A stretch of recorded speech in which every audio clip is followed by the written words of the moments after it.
Ժողովուրդ ջան, ճանշիների հետևից ընկել ենք ու աշխատող ենք արել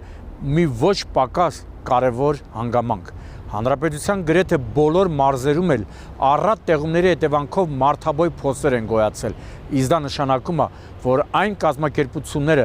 որոնք ասֆալտապատելու տենդերներ են շահել, նույնպես չեն կատարել իրենց պարտականությունները։ Պարզ է, չէ, որ եթե որակյալ ասֆալտ փռեն, ճանապարհները այսօրը չէին ընկնի։ Արդյոք կարող ենք ասել, որ այդ կազմակերպությունների ղեկավարները սրբություն չունեն։ Ամենայն հավանականությամբ, այո, հակառակ պարագայում ամեն ինչ կանեին, որպեսզի այդքան հայոյանք չլսեին իրենց հասցեին։ Խնդրեմ, Էրեբունու թաղապետարանի հարևանությամբ ենք, Ժակ Կուստոյի փողոցում։ Գիտեք, չէ, ով է եղել Ժակ Կուստոն։ Օվկիանոսների ամենաուժեղ հետազոտողներից ու աչքիս այս ճանապարհը սարքողները ուզում են բոլոր պայմանները ստեղծեն, որպեսզի փողոցի վիճակը համապատասխանի անվանը։ Այսինքն, անորակ ասֆալտ են փռել, որպեսզի անձրևի ու ձյան դեպքում արագ քայքայվի, մարդաբոյ փոսեր գոյանան, ջրով լցվեն ու վարորդները ստիպված սկսեն ուսումնասիրել, թե ինչ կա ջրի տակ։ Չգիտեմ ինչ կա, ավելի ստույգ, թե ինչ խորությամբ են փոսերը, բայց որ BMW-ի ու Chevrolet-ի վարորդները դրանց պատճառով կրկոտ գրկախառնվեցին, փաստ է։ Այս փոսն է, 2-3 ամիսա կա։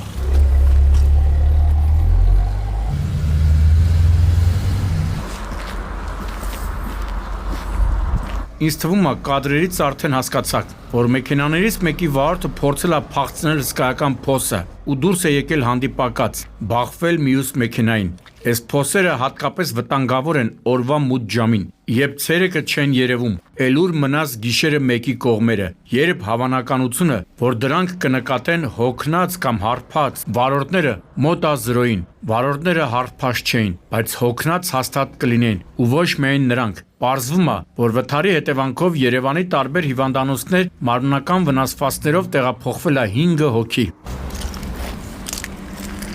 Տիպաստրի շրջանցի, պես։ Լավ, ես չեմ հասկանում, նեուժելի Էրեբունու թաղապետը այս հսկայական փոսը չի նկատում, հենց իր շենքի կողքն է, ավելի ստույգ, Էրեբունու թաղապետարանը գտնվում է այս փոսից մոտ 100 մետր հեռավորության վրա։ Ոմանք կասեն, թե փոսը վերացնել թաղապետարանի ֆունկցիան չէ, կարող է, բայց այդ համայնքի թիվ 1 պատասխանատունը չի կարողանում քաղաքապետարանին տեղեկացնել, թե ինչն ինչոց է։ Սա նրա աշխատանքի լավագույն ցուցիչն է։ Կարած ժամերով պերճախոսություն անի, գուցե նաև որոշ աշխատանքներ, բայց վտանգավոր էս փոսը նրա վիզիտնի կարտոչկան է։ Դրանով էլ ապրի, պարոն համայնքապետ, միայն թե հիշի, որ ձեզ հայողներին եւս 2-ը միացան, այս մեքենաների վարորդները։ Նա հեսա մարդը խրամատը շրջանցում է, հեսա տես։ Լոստենայ։ Վանաձորի Նարեկացի փողոցում ճիշտ է, տենց մարդաբոյ փոս չկա, բայց դե Toyota-ի ու Lada-ի վարորդների համար դա ոչ մի բան էլ չէր նշանակում։ Նրանց համար ինչ տարբերություն, մարդաբոյ փոսա, թե մերկասառույց, միևնույն է, չինովնիկների ու պատասխանատու ընկերությունների պորտաբույծ պահվածքի պատճառով մեքենաներ են ջարդվել ու ջարդվում են։ Էլի օրվա մութ ժամն է, բայց ոչ թե գիշերվա միլիոնը, այլ ժամը 19, թե մեքենաներից որ մեկն է մերկասառույցի հետևանքով հայտնվել սահքի մեջ ու վարորդը չի կարողացել կառավարել մեքենան, թող համապատասխան կառույցները պարզեն, իսկ մենք կփաստենք հերթական տխուր վիճակագրության մասին։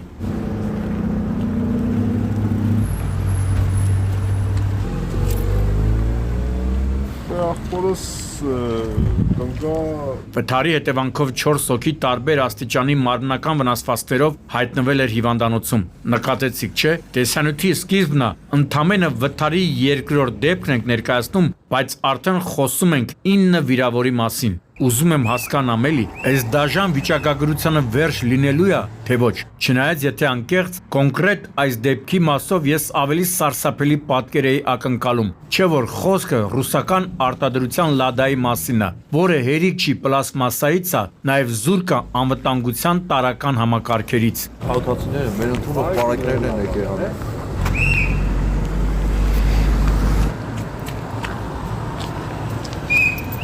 Հիմա խոսքս ուզում եմ ուղղել Վանաձորի քաղաքապետին։ Այ պարոն Փելեշյան, դու գոնե այդ պորտաբույսներին ասում ես, որ ձեր ապաշնոր գործնեության հետևանքով մարդիկ են տուժում։ Տուժելը որն է, ջարդված հասցվում են հիվանդանոցներ։ Դրանց սաղին պետք է ցծի հանել, ու եթե դուք չեք կարողանում դա կազմակերպել, ուրեմն ձեզանով է պետք զբաղվել։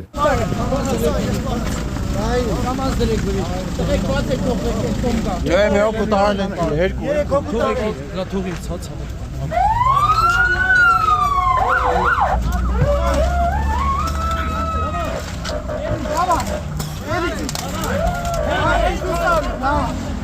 Մի սենց պարզ ճշմարտություն կա, եթե ունես արտադրամաս, որում արտադրում ես հրդեհային տեսանկյունից վտանգավոր արտադրանք, ուրեմն պետք է արտադրամասը ապահովես հրդեհային անվտանգության բոլոր միջոցներով, ու ոչ միայն ապահովես, նաև աշխատողներիդ օրը մեջով լիգբեզ անցկացնես, որպեսզի նրանք էլ իրենց ձեռքին զգուշանան ու հետևեն կանոններին։ Սենց մտքերով է շտապում Մայրաքաղաքի Շերամի փողոցի թիվ 90 կոտորակ 6 հասցե, որտեղից օրը ցերեկով 911 ճգնաժամային կառավարման ազգային կենտրոն ահազանգ է ստացվել, թե շուտ հասեք, ուժգին հրդեհ։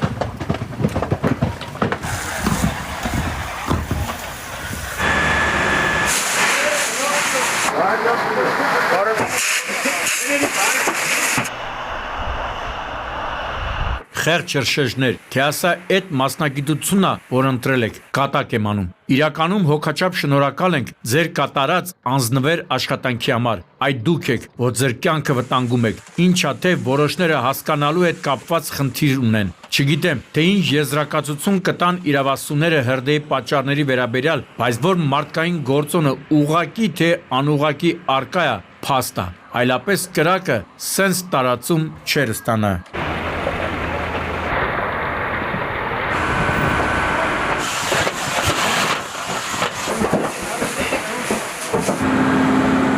Հիմա որ ասեմ, թե ընդհանուր առմամբ քանի մարտական հաշվարկ էր հասել, կզարմանաք։ 11 մարտական հաշվարկ, ինչը նշանակում է հրդեհի վտանգավորության ամենաբարձր աստիճան։ Ազարտի ընկած ես էլ հրշեջների հետևից բարձրացել էի թիթեղյա տանիքի վրա ու հետո հասկացա, թե ինչ վտանգներով է դալի, բայց զատո կարողացա անմահացնել հրշեջների հերթական կատաղի պայքարը կրակի չար լեզուների հետ։ Միակ ուրախալի փաստն այն էր, որ տուժածներ չկային։ Անձեռնոցիկի արտադրամասի պարոնայք տերեր, հուսամ արտադրամասը ապավագրել էիք, չնայած չեմ կարծում, թե տենց հեշտությամբ ձեզ կփոխհատուցեն։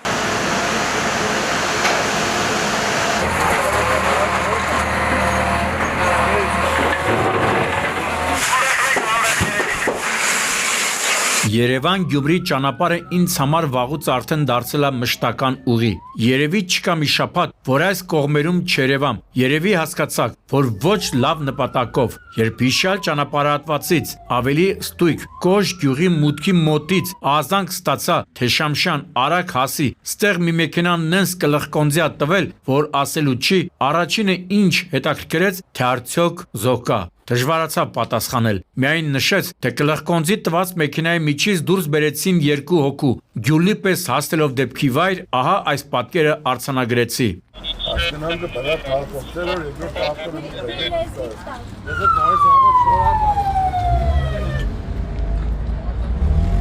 Վթարի հետևանքով 2 հոգի մարմնական վնասվածքներով տեղափոխվել էին աշտարակ բժշկական կենտրոն։ Պատմեցին, որ նրանց առաջինը օգնության են հասել քաղաքացիներն ու Արագածոտի մարզի շտաբօգնության բժիշկները, ովքեր վիրավորներին մինչև հիվանդանոց տեղափոխելը տեղում առաջին բուժօգնությունն են ցուցաբերել։ Տեղեկացա նաև, որ վիրավորներից մեկը Գյումրիում հայտնի բլոգեր Արթուր Ադամյանն էր, որը կողաշրջված ավտոմեքենայի ուղևորն է եղել, ու փրկվել են, որովհետև թե ինքը, թե վարորդը եղել են ամրակապված։ Դերմես ռեմենն է փրկել է։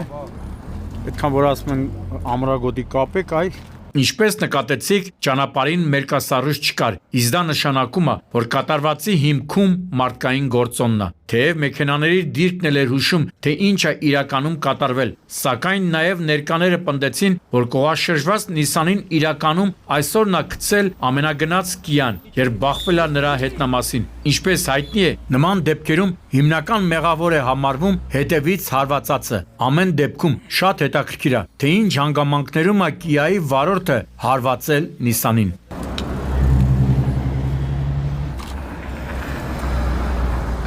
Ով կասի, առավոտյան 6:50-ի սահմաններում մութ է, թե լույս է, չնայած ինչ եմ հարցնում, հենա կադրերից էլ երևում է, որ մութ է։ Հիմա կասեք, թե Շամշան, հարցիդ նպատակը որն է, ասեմ ժողովուրդ ջան, պատկերացրեք, հետնյոտնը օրվա մութ ժամին փորձում է ճանապարհը կտրի չթույլատրված հատվածով։ Շատ կզարմանաք, եթե տեղեկանանք, որ փորձը փորձանք է դարձել։ Ես որ չէի զարմացել, երևի ավելի շատ զարմանալի կլիներ, որ հսկայական Արշակունյանց պողոտան կտրող հետնյոտնը ողջ մնար։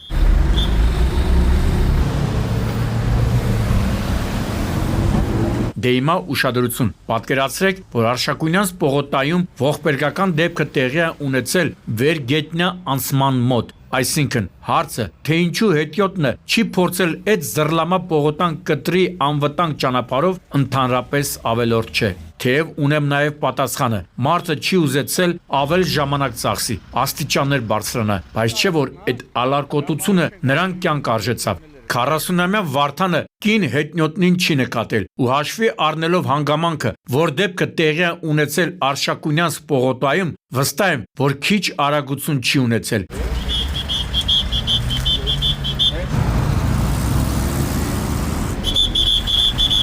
Հասկանալի է, որ մութ ժամով պայմանավորված վարորդն էլ պետքա զգոնությունը կրկնապատկած լիներ, սակայն հարգելի հետիոտներ, եթե դատարանը փորձի վրաերթի ամբողջական պատասխանատվությունը նրա վրա բարթել, Վարդանը կարդարանա, որ հետնյոտը սխալ տեղով է անցել, արտաքին լուսավորությունն էլ բացակայել է ու դատարանը չի կարող դա չընդունել։ Նենց որ քարերը փեշերից թափեք, մի ալարեք ու մի քանի մետր ավել քայլեք, տենց գոնե ողջ կմնաք։ 10 մետր չկա,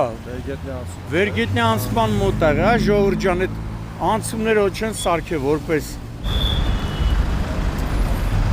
Եվ վերջում արտառոց ու ողբերգական դեպքի մասին։ Հիմա կհարցնեք, թե ես ուր եմ գնում ու ինչի այդքան լիքը մարդ կա առաջին հայացքից ամայի տեղում։ Արարատի մարզի եսիմ ուր էինք հասել, որտեղ Հայաստանի ավտոմոբիլային ֆեդերացիան ավտոմրցաշար էր կազմակերպել։ Նենց չի, որ գոնկաների սիրահար եմ։ Սիրահար լինեի հաստատ այս գործով չէ զբաղվի։ Ու եթե առաջնորդվում ենք բացառման սկզբունքով, նշանակում է վատ բանի համար եմ եկել հասել ստեղ։ Իրավացի եք, տեղի ունեցածը ողբերգություններ։ Դիակը փագեն ամբողջը։ Այս Mitsubishi Makrishi մեքենայի ղեկին 30-ամյա Արմանն է եղել, երբ Ազատի ջրամբարի ճանապարհին կողաշրջվել է, վարորդը տեղում մահացել է, 30-ամյա երիտասարդ, որն այս կյանքում դեռ շատ անելիք ուներ, խնամքին ուներ 3 անչափահաս երեխաներ։ Ափսոս, բայց պետք է որոշ նրբություններ հասկանալ։ Ստեղ ընդեղ հարցնում էի, որ երբ նման էքստրեմալ միջոցառումներ են կազմակերպում, դժբախտ նման դեպքերում պատասխանատվությունը կազմակերպիչներն են կրում։ Բոլորը լղոս պատասխաններ էին տալիս, ինչից հասկացա, որ պարզաբանման կարոտ շատ կարևոր թեմա է։